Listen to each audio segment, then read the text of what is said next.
अस्सलामु अलैकुम वरहमतुल्लाहि वबरकातुहू।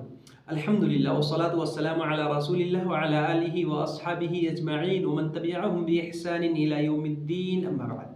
मेरे प्रिय साथियों, हम ये बातें सीख रहे हैं कि ऐसे निषेधित कार्य जो हराम किए गए हैं, अल्लाह ताला ने उनको अवैध और निषेध किया है, लेकिन लोगों ने उसको बहुत सामान्य समझ लिया है, बेवास्ता रहते हैं और उसको करते रहते हैं। मेरे भाइयों, आज हमारा ये 7वां पाठ है और आज हम ये सीखेंगे सबकुल मअमूमी इमामहु फी स्सलाति अमलन, अर्थात इमाम से आगे बढ़ जाना। नमाज तो पढ़ते हैं, जमात के साथ नमाज पढ़ते हैं, लेकिन हमसे गलतियाँ भी होती रहती हैं, हम उसकी परवाह नहीं करते हैं। उसमें से एक गलती ये है कि इमाम से आगे बढ़ जाना, नमाज के अंदर इमाम से आगे बढ़ जाना। मेरे भाइयों, हमें आगे नहीं बढ़ना है, इमाम की मुताबाअत का हमें हुक्म दिया गया है, यानी पीछे पीछे रहना है, अनुसरण करना है।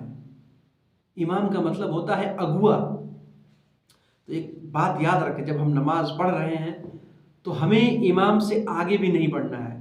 रुकू में अभी इमाम रुकू से उठ के भी सजदा में नहीं गए, उससे पहले हम सजदा में चले जाएं, इमाम से पहले हम रुकू में चले जाएं। मेरे भाइयों, ये बहुत ही गलत बात है।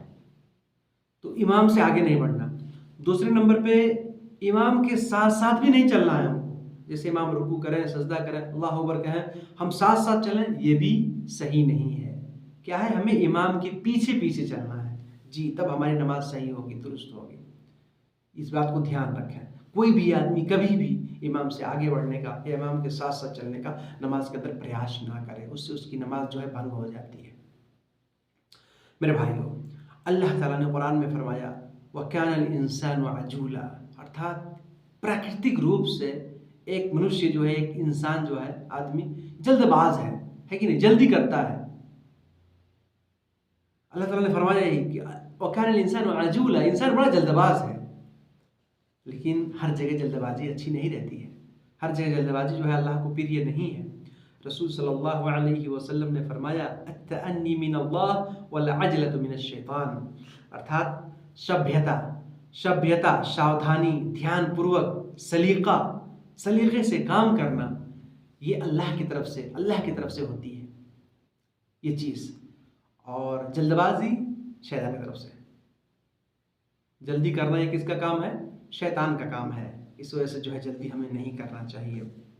हम अक्सर देखते हैं मेरे भाइयों, नमाज के अंदर नमाज पढ़ते हैं लोग, इमाम के साथ नमाज पढ़ रहे हैं, इमाम अभी सूरत ख़त्म किए, मुक्तदी को भी पीछे सूरत याद है, पता चल गया कि हाँ अब सूरत ख़त्म हो गई है, अभी इमाम रुकू में गए नहीं, उससे पहले ही मुक्तदी पीछे रुकू में चले जाते हैं या इमाम के साथ चले जाते हैं। ये दोनों तरीका सही नहीं है। इमाम के पीछे पीछे हमको चलना है। और रुकू से इमाम अभी सर उठाए, अभी सजदा जाने की तैयारी कर रहे हैं, पीछे मुक्तदी लोग सजदा में चले गए, ये भी मेरे भाइयों सही नहीं है। हमको इससे बचना चाहिए, ये बहुत ही भयंकर पाप है। रसूल सल्लल्लाहु अलैहि वसल्लम ने फरमाया अमा यख्शल लज़ी यरफ़अु रअसहु क़ब्ल अल इमाम अन युहव्विलल्लाहु रअसहु रअस हिमार, अर्थात क्या वो व्यक्ति भयभीत नहीं होता है? क्या उसको डर नहीं है? इस बात से उसको डर नहीं लगता है, उसको भय नहीं लगता है कि जो इमाम से पहले अपना सर उठा लेता है कि अल्लाह ताला उसके सर को गधे का सर बना दे? मेरे भाइयों, गौर करें। और ये बात इतिहास में मौजूद है कि कुछ लोग जानबूझ करके ऐसा करते थे। किसी व्यक्ति ने ऐसा जानबूझ करके नमाज में किया, अल्लाह ने संसारिक जीवन ही में उसका सर गधे का सर बना दिया जी, या क़यामत के दिन उसका सर जो है गधे का सर जैसा बनेगा। या तो ये समझ लें कि ये बहुत बड़ी वईद है, बहुत ही बड़ी जो है ये मतलब धमकी है अल्लाह की तरफ से, जो आदमी इमाम से पहले नमाज पढ़ते हैं। इस वजह से अल्लाह ने सचेत और सावधान किया है। बहुत ही भयंकर गुनाह है, हमको इससे बचना चाहिए, इमाम के पीछे पीछे रहकर नमाज पढ़नी चाहिए। मेरे भाइयों, आप गौर करें कि नमाज के लिए जब हम जाते हैं तो नमाज के लिए जाने के समय भी हमें ये आदेश दिया गया है कि हम सभ्यता के साथ, शांति पूर्वक, सुकून और इत्मीनान के साथ, नम्रता पूर्वक नमाज के लिए जाएं। यहाँ तक कि ये भी है कि अगर जमात खड़ी है, हमको पता है हमको वहाँ पे भी दौड़ के जाने की अनुमति नहीं है। आराम से जाए। हदीस के अंदर है, रसूल सल्लल्लाहु अलैहि वसल्लम ने फरमाया कि आदमी सुकून और इत्मीनान से जाए, और जो उसको इमाम के साथ नमाज मिले इमाम के साथ पढ़े, और जो उसकी नमाज छूट जाए उसको पूरा कर ले बाद में। तो मेरे भाई गौर करें, जब रास्ते में चल रहे हैं वहाँ पे हमको ये अनुमति नहीं है, तो नमाज के अंदर जल्दी करने के लिए कैसे हमें इजाज़त मिल सकती है, अनुमति मिल सकती है? कभी नहीं। इस वजह से जो है इसके लिए जो हमें सचेत रहना चाहिए, सावधान रहना चाहिए मेरे भाई। इसी तरीके से इसमें इमाम के पीछे पीछे चलने का मतलब ये है कि इमाम जैसे अल्लाह अकबर कहें तो हम इमाम के साथ में अल्लाह अकबर ना कहें, बल्कि अल्लाह अकबर की जो राह है, अल्लाह अकबर बर रा, जब रा इमाम ख़त्म कर ले उस वक्त फिर हमको अल्लाह अकबर कहना है। यानी इस तरीके से जो है हमें इमाम के पीछे पीछे जो है रहना है। यानी ज़्यादा देर भी ना करें कि इमाम रुकू में जाने वाले हैं, अभी हम सूरह फातिहा भी नहीं पढ़ सके हैं, ऐसा भी नहीं करना। बस थोड़ा इमाम के पीछे और पूरे ध्यान लगा करके ध्यानपूर्वक जो है हमें नमाज़ पढ़ना चाहिए। पूरे दिल और दिमाग को हाजिर करके हमें नमाज़ पढ़ने का प्रयास करना चाहिए मेरे भाई को। इस वजह से कि सहाबे किराम रज़ियल्लाहु अन्हुम जो है ऐसा किया करते थे। हज़रत बरा इब्न आज़िब रज़ियल्लाहु ताला अन्हु कहते हैं कि सहाबे किराम रसूल सल्लल्लाहु अलैहि वसल्लम के पीछे नमाज़ पढ़ते थे, तो रसूल सल्लल्लाहु अलैहि वसल्लम जब रुकू से अपना सर उठाते थे, उठा करके खड़े होते थे, और पीछे जो है सहाबा भी खड़े होते थे, तो सहाबा उस वक़्त तक, उस समय तक सजदा नहीं करते थे जब तक रसूल अकरम सल्लल्लाहु अलैहि वसल्लम अपनी पेशानी को धरती पर, ज़मीन पर नहीं रख देते थे। जब रसूल सल्लल्लाहु अलैहि वसल्लम अपनी पेशानी को ज़मीन पर रख देते थे, फिर उसके बाद जो है सहाबा लोग सजदे के लिए जो है सजदे के लिए झुकते थे। इस वजह से जो मेरे भाई हमें क्या पता चला कि हमें पीछे पीछे इमाम के पीछे पीछे रह कर नमाज़ पढ़ना चाहिए मेरे भाइयों। यहाँ तक कि अंतिम समय में रसूल अकरम सल्लल्लाहु अलैहि वसल्लम के अंतिम समय में जब आपका शरीर थोड़ा सा भारी हो गया, आप थोड़े बीमार हो गए, उस वक़्त आप जो है और थोड़ा आहिस्ता आहिस्ता नमाज़ पढ़ाने लगे, तो जो है सहाबे किराम की हरकत को आप सल्लल्लाहु अलैहि वसल्लम ने देखा तो क्या फरमाया कि या अय्युहन्नास इन्नी क़द बदनतु, ऐ लोगों मेरा शरीर थोड़ा भारी हो गया है, फला तस्बिक़ूनी बिर्रुकूइ वस्सुजूद, कि तुम लोग रुकू और सजदा में जो मुझसे आगे मत बढ़ो।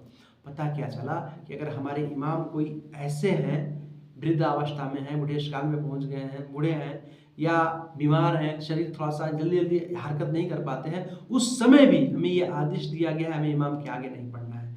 इमाम हमने जिनको बनाया है उनके पीछे पीछे रह के जो हमें नमाज़ पढ़नी है, तब हमारी नमाज जो है स्वीकार होगी मेरे भाइयों। और इसका तरीका यही है, जैसा कि हदीसों के अंदर इसका जिक्र मिलता है, रसूल सल्लल्लाहु अलैहि वसल्लम जब नमाज़ पढ़ाते थे तो अल्लाह अकबर कहते थे जब खड़े होते थे, उसके बाद से रुकू में जब जाते थे तो अल्लाह अकबर कहते थे, रुकू से उठते थे तो अल्लाह अकबर कहते थे।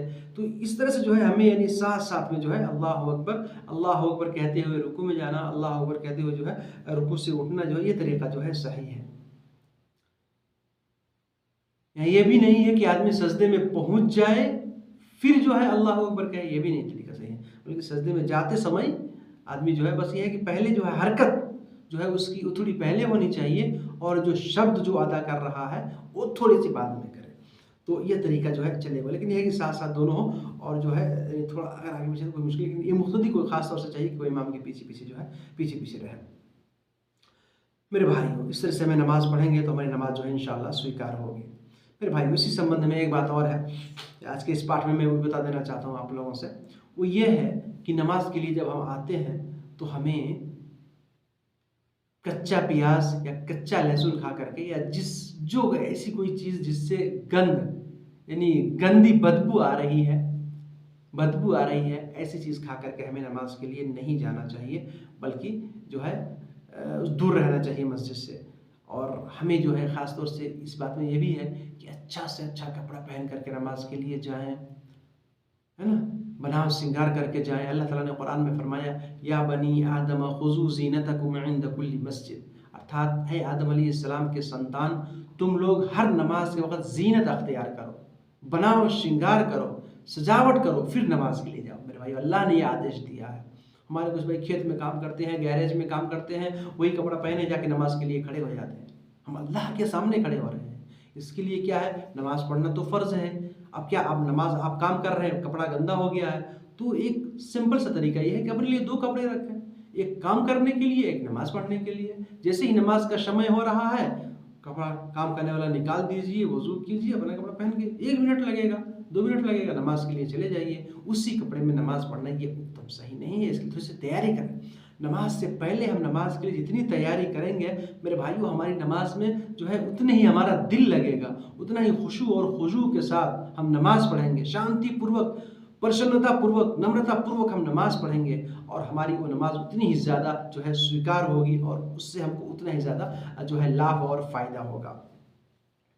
तो ये अपील ये चीज़ है कि आदमी कोई भी चीज़ पहन करके या खा करके मस्जिद में चला जाए, बल्कि रसूल अकरम सल्लल्लाहु अलैहि वसल्लम ने फरमाया, मन अकला थूमन औ बसलन फलियअतज़िलना, जो व्यक्ति कच्चा प्याज या कच्चा लहसुन खा लेता है वो हमसे दूर रहे और हमारी मस्जिद से दूर रहे, अपने घर में बैठा रहे।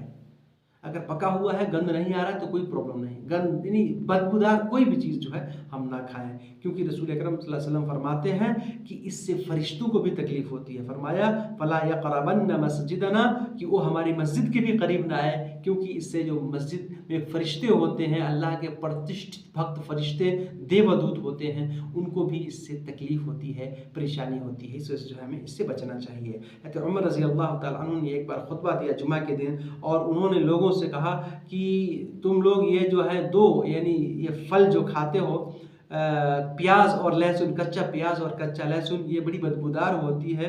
और मैंने रसूल अकरम सल्लल्लाहु अलैहि वसल्लम को देखा कि जब आप सल्लल्लाहु अलैहि वसल्लम ने इसकी बदबू को मस्जिद में महसूस किया तो आपने एक आदमी को मस्जिद से निकाल दिया, ये हुक्म दिया, आदेश दिया कि निकल जाए और बक़ी गरक़द की तरफ जो है आपने उन्हें जाने का आदेश दे दिया। पता क्या चला कि मस्जिद में जो है ऐसी चीज़ें खा करके हमें नहीं जाना चाहिए। और उन्होंने फरमाया कि जब कोई आदमी इस तरह से जो है चीज़ प्याज और लहसुन खा रहा है तो अच्छे तरीके से पका ले ताकि उसकी बदबू ख़त्म हो जाए। बदबू ख़त्म हो जाएगी, उसका गंध जो है ख़त्म हो जाएगा, फिर उसको खा के मस्जिद में आ सकते हैं, कोई प्रॉब्लम नहीं। मेरे भाइयों, इसी ज़िम्न में, इसी संदर्भ में ये बात भी बहुत इम्पोर्टेंट है कि मैंने बताया, अल्लाह ताला ने क्या फरमाया कि खुज़ू ज़ीनतकुम इंद कुल्ली मस्जिद, कि हर नमाज के समय जो है तुम ज़ीनत अख्तियार करो, अर्थात क्या करो, बनाओ, श्रृंगार करो, सजावट करो। तो मैंने बताया कि जो गंदे कपड़े पहन के या मतलब बगैर किसी सफाई सुथराई के मस्जिद में आ जाते हैं, मेरे भाइयों ये अच्छी बात नहीं है, ये अच्छा चरित्र नहीं है, इससे जो है हमको बचना चाहिए। कभी कभी कुछ लोग नहाते नहीं हैं, कांख से उनके बगल से बदबू आती रहती है, मोजा पहने हैं, पता नहीं कई दिन से पहने हैं, उससे बदबू आती रहती है। मेरे भाइयों, इन सब चीज़ों से भी हमें एहतियात करना चाहिए, सावधान रहना चाहिए। मस्जिद ये अल्लाह का घर है, बल्कि अल्लाह का सबसे प्रिय जगह जो है अल्लाह को इस संसार में, वो मस्जिद है। वहाँ पे हम साफ़ सुथरा होकर के, बनाओ श्रृंगार करके जाएं। इसमें दो फ़ायदे, नंबर एक, हमारे साथ जो दूसरे नमाजी लोग हैं उनको भी तकलीफ़ नहीं होगी, और दूसरे नंबर पे जो मस्जिद में फरिश्ते रहते हैं, अल्लाह के प्रतिष्ठित भक्त, उनको भी तकलीफ़ नहीं होगी। इसलिए जो है हमें हमेशा जो है अच्छा बन करके जो है मस्जिद में जाना चाहिए। इसी तरीके से एक बात और इसमें है, कुछ लोग मस्जिद के अंदर सिगरेट वगैरह पी के चले जाते हैं। सिगरेट की बदबू, उसका धुआं की बदबू तो इतनी खतरनाक होती है, मैं खुद बर्दाश्त नहीं कर पाता हूँ। अगर कहीं खाना मैं खाता रहूँ, कोई सिगरेट पीता हुआ आ जाए तो मुझे यानी उल्टी की तरह होने लगता है, तो बर्दाश्त नहीं होता है। तो कुछ लोग जो है इसके आदी हैं, उनको फ़र्क नहीं पड़ता है। नहीं, सिगरेट, तंबाकू, सुरती, गुटखा पुकारे, यानी इस तरह से कोई भी खैनी वगैरह खा करके हमें मस्जिद में नहीं जाना चाहिए, कभी नहीं। बल्कि ये सब वैसे हराम चीज़ है, खबीस चीज़ है, नापाक गंदी चीज़ है, खाना ही नहीं चाहिए।